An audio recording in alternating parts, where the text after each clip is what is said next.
Yo, what's up guys? Tarithal here.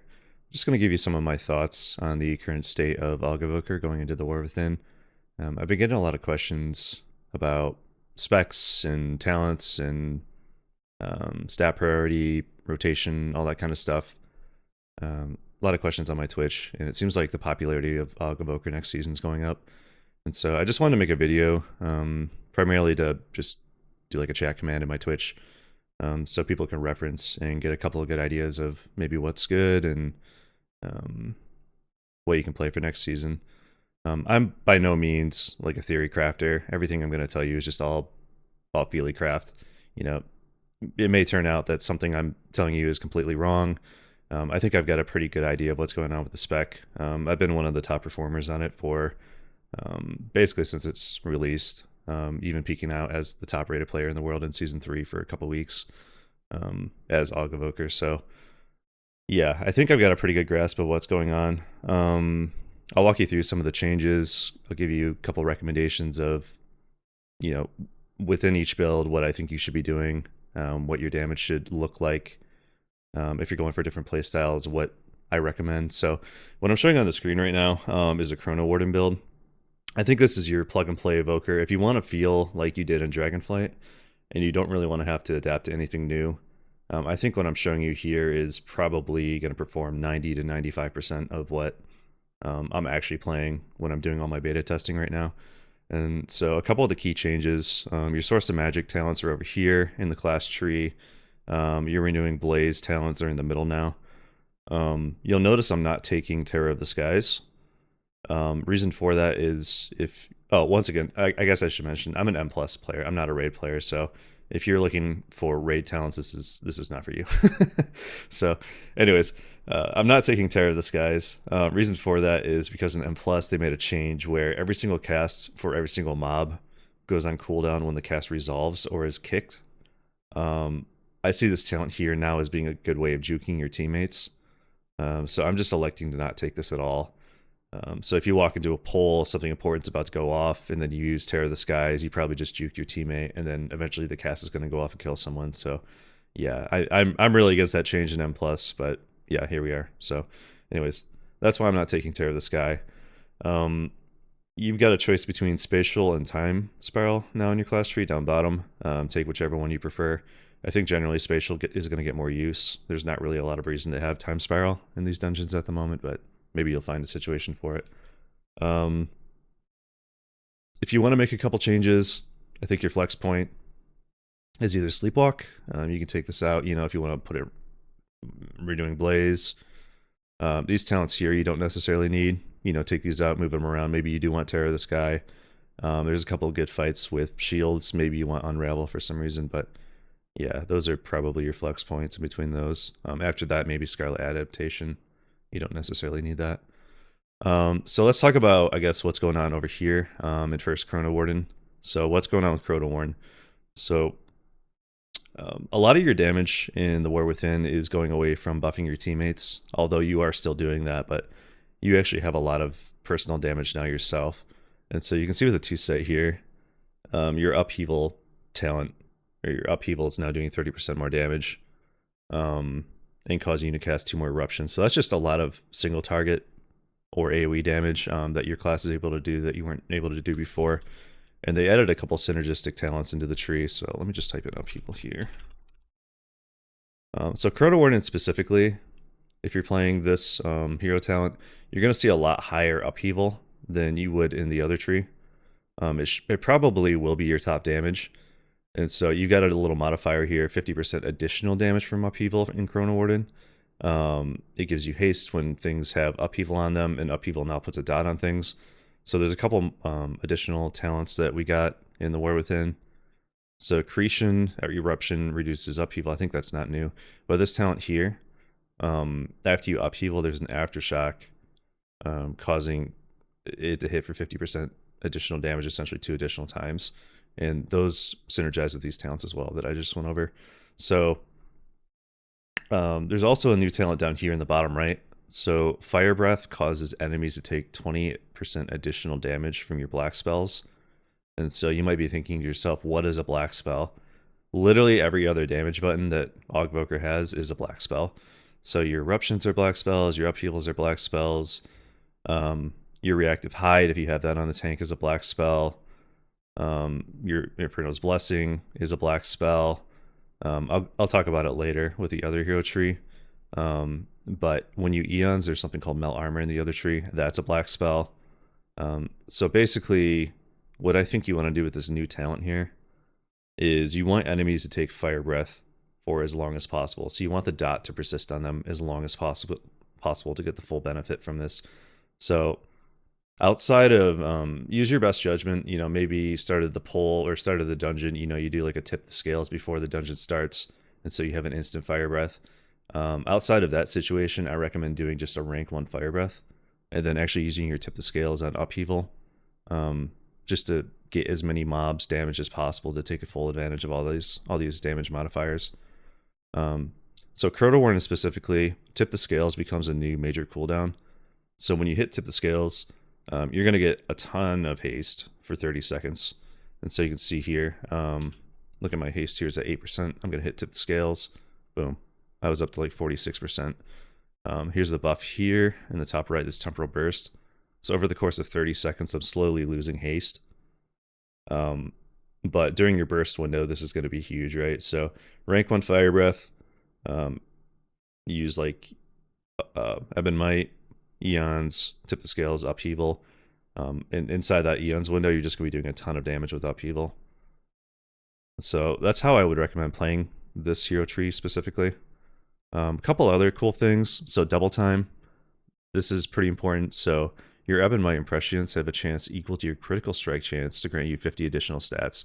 And so what that means is, if you use your Ebb and Might and you give someone 5,000 stats, there's a chance that it'll give someone 7,500 stats instead. And so because of that, what I'd recommend is you go heavy into mastery and then crit as your secondary stat. Tip the scales is giving you all the haste you need.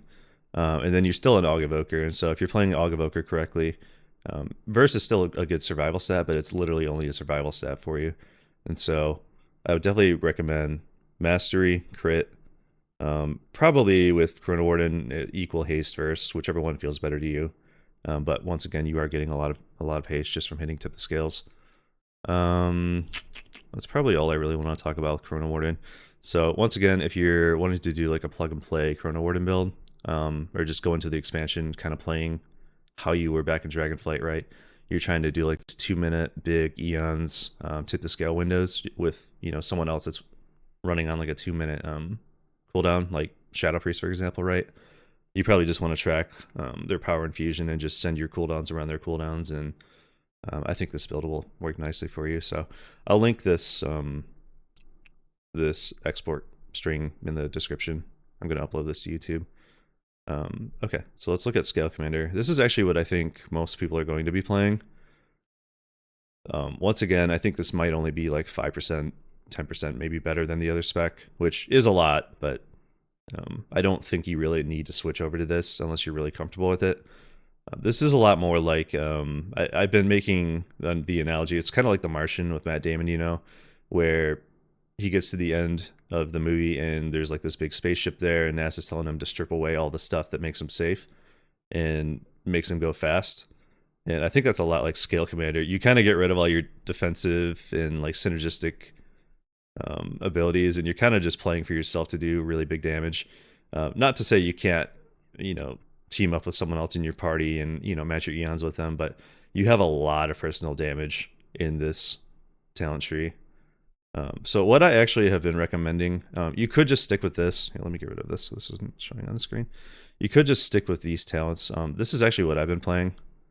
And if you're a long time Aug player, you'll see time skip and kind of throw up, but I'll explain why I made this choice here. Oh, actually, let me go back just 1 second. 1 second, sorry. You can tell this is not scripted. I'm just winging this here, but put this back here. So it's to be determined, but Reactive Hide is actually doing a lot of damage, especially with this 20% fire damage makes your black spells do more damage talent. So if you ever do want to get down to this Reactive Hide, which is a pretty good talent, I recommend taking away Power Nexus and doing something like... where did I have it? It's a lot harder in Chronowarden. I'm not sure what I want to drop for that. Yeah, usually I do this with Scalecommander. I think you would want to do this maybe and just not take advantage of the 20%. You have a little bit more leeway with Scalecommander, but yeah, maybe something like this. Maybe you think otherwise, come up with a different talent, but yeah, Reactive High is pretty good. So if there's a situation you want to use that, it's kind of hard to get now, but those are some talents you could drop. All right, let's go back.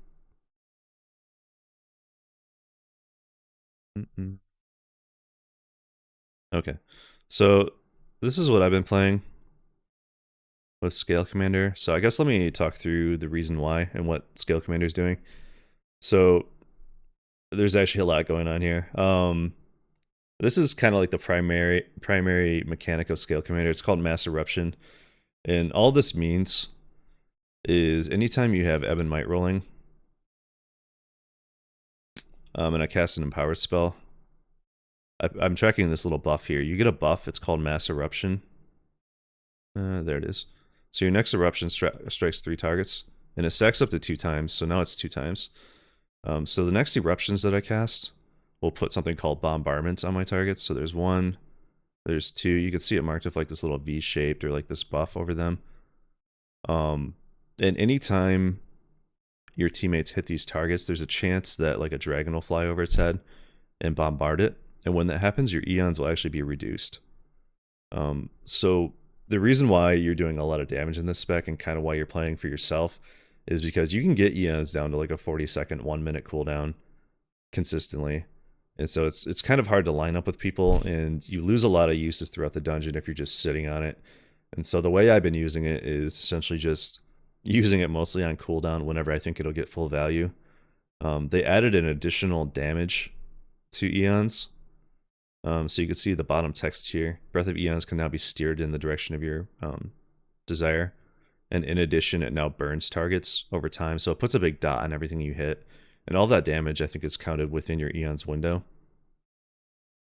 And just kind of a side note, if you hit Eons, you can hit Eons again to stop it from steering. That took me a little while to figure out, but yeah, you can do that. Yeah, so anyways, the whole mini game of Scalecommander is you want to get your empowered spells out. Then you want to use these mass eruptions on different targets, so that multiple targets can get hit at a time and reduce your eons window. Let me just read through here. Black spells do more. Bombardments, yeah, we just talked about that. You get a charge of living flame instantly when you enter combat, which is good for just essence generation. Melt armor, yeah, we just talked about that, so that's a dot. That's what the dot's going to be called anyways in your details log. So here's the thing that's reducing your eons every time someone takes damage. So here's something else, a little min-max that you can do. So I'm tracking this here. So when you enter combat, after 15 seconds, things will just take more damage from you. So you can see it stacking up here. So as you're, maybe first pull the dungeon as you're walking in, you may want to just spam Living Flame a couple times just to get this stacked up before you actually do your big burst window. So here's a choice here in Scalecommander. You can choose whichever one you like more. So essentially this makes your bombardments last longer, and this one makes you get essence bursts when people hit your bombardments. I've been electing for this for Ebb and Might uptime, but I could see the argument maybe doing this if you want to try to get more eons throughout a dungeon. I think the Ebb and Might uptime just feels better, kind of anecdotally, but yeah. Okay, so let's talk about the what to expect from Scalecommander. So this doesn't have all the additional upheaval modifiers, and so a lot of your damage is actually going to be eruption. There's a couple different builds you could do here. If you want to just stick with this, that's fine. If you don't want to have to deal with time skip, I don't blame you. You don't really need it. This talent down here, Overlord, is actually bugged at the moment. I think it's bugged anyways. I don't think it's intentional. You have to take this Moats talent, which I don't really like. Essentially what happens is Eruption has a chance to spawn a moat. When people pick up moat, they can either get like Inferno's Blessing, they can get Shifting Sands, they can get the symbiotic bloom, which is kind of bad. Not really super enticing, and it's kind of like the light well situation where you're gonna have to entice people to walk over your moats, and chances of you getting, you know, the warlock in your group to do that is like virtually none. So I think this is mostly a dead talent, but if you can get down to Overlord, these eruptions actually are casting mass eruption right now, so it's doing a lot of damage. It's, you know, when you hit eons, you're doing like 20 eruptions in a row or something like that. It's crazy. So if you want to try to get, you know, if you want to try to get down to these talents, you know, something like this might actually work. Something like this actually is probably better. It's a little cringe. Basically everything down here, these last two rows, you could literally take anything in those rows and it's all good, which I guess is a good and bad thing for Evoker, but yeah, this is what I recommend. So this talent here, I guess I didn't talk about this, and I did have this in the other build, so this is important, but when you hit your eons, your eruption cost goes to 1 for 12 seconds. So I can show you that here. And I'll give you a full rotation of what I'm doing in a second, but you can see I have this tracker here. So for 12 seconds, my eruption costs 1. So this is really good for ebb and white uptime. Bang, bang, bang, bang, bang. And this is kind of another reason why I think time skip is okay instead of interwoven threads. This talent is really good for ebb and white uptime, and it doesn't feel as clunky as it did before. So let me just talk about this entire build. I guess I'll start summarizing here. I just hit my shoulder. But let me just give you kind of the grand overview of what I'm doing, because I think that's probably what most people are here for. So, and all the synergies. So what I'm doing here is Scalecommander is, once again, I'm stacking Mastering Crit. I'm walking into a pack. I'm hitting Prescience on my targets twice. I'm hitting my Living Flame. So I'm trying to build up, you know, Essence Burst. So I'm taking advantage of this talent. I'm hitting a rank 1 Fire Breath. I'm hitting Tip the Scales. I'm using Eons. I'm using Upheaval. I'm putting my bombardments on 2 targets. I might use Eruption a couple times to get my essences used. I'm using Time Skip to reset everything. I'm putting out Presciences again. I'm using another Fire Breath. I'm putting a bombardment on a different target. Spamming Eruption, and then I'm using Upheaval again, and then putting another bombardment on a different target. Yeah, so that's, once again, I'll say that again. So 2 Presciences at the beginning, rank 1 Fire Breath, Tip the Scales, Eons, Upheaval, Eruptions to put bombardments on 2 different targets, maybe use my Eruptions to get my essences out, Time Skip, and then I'm using Fire Breath again with my Presciences, using those as I need, putting bombardments on a different target, and using Eruption until Upheaval's ready again, and then using Upheaval and putting bombardments on a different target. So I'll maybe put a text on the screen so you can see exactly what's going on, but this is what it looks like. So I'm using Prescience, Ebb and Might. I'm going to use my Living Flame here, rank 1 Fire Breath, Tip the Scale, Eons, Upheaval. Putting bombardments on 2 different targets here. Boom, boom. Maybe use my other Prescience. We're going to use Time Skip. People are hitting my bombardments right now, reducing Eons. Another Fire Breath. Bang, so now I have bombardments on 3 targets. I'm spamming Eruptions. I've got 2 more Presciences because I use Time Skip, so I could have Prescience probably on 4 or 5 people right now. Use Upheaval again, and bang. So this is kind of the rotation. So this is just me and some random guy hitting the target dummy. And look at that. I'm kind of doing the rotation slow, and Eons only has 20 seconds left. So, yeah, that's one guy hitting 3 training dummies. I probably would have had my Eons back up in maybe 45, 50 seconds doing that. So anyways, that's what I've been doing for rotation in dungeons. Once again, if you don't want to play all the talents I'm playing, I don't blame you. This is very much like a DPS central talent tree, like in playstyle the way I'm playing it. But if you guys had any questions about exactly what I'm doing, that's what I'm doing. I think I covered all the talents pretty well. So if you have any additional questions, maybe stop by my stream and ask me. I'm pretty good about reading chat and responding to everything. And sorry this video is a little rambly. I don't typically make YouTube videos. Hopefully I covered everything you need to know. I guess the very last thing is, yeah, you're shedding a lot of defensive talents. If you really want to get these back,